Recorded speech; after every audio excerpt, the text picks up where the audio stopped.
Now, Indianapolis City County Council has a new leader as of this morning. Council President Stephen Clay announced his resignation last night as fellow Democrats were about to start the process to remove him. Joe Malillo is live downtown outside the City County building with more on what we know this morning. Good morning, Joe.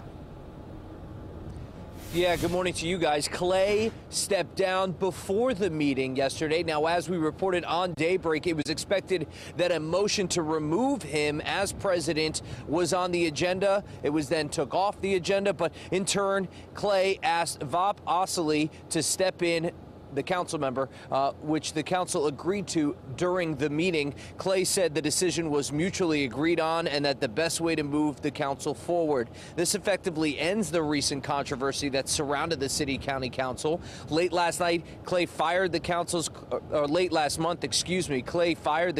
clerk and her assistant after he says they were given unauthorized pay raises. Clay also elected not to renew the council's attorney.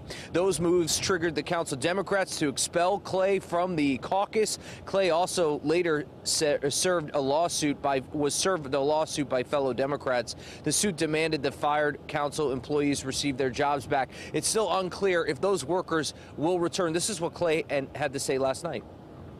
These last several weeks have proven that this council has great resilience and great capacity.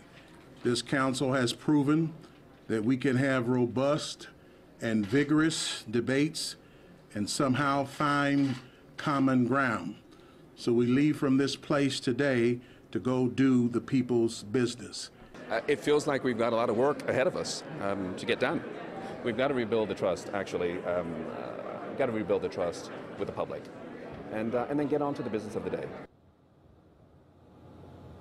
Yeah, Clay said that he had no regrets and that all the matters that the council were handled without interruption. Clay did read his resignation to the full council, after which he handed the gavel off, walked out of the room to a round of applause. Now, it did take the council a couple of minutes, really, to nominate Osili as president, which then he was voted in unanimously by the council over as the leader of the City County Council from now on. So we move on. Council continues to do their work, and we have a resolution to an issue that clearly created a lot of controversy over the last few weeks. Yes, it did. We will continue watching it. Joe, thank you for that. It is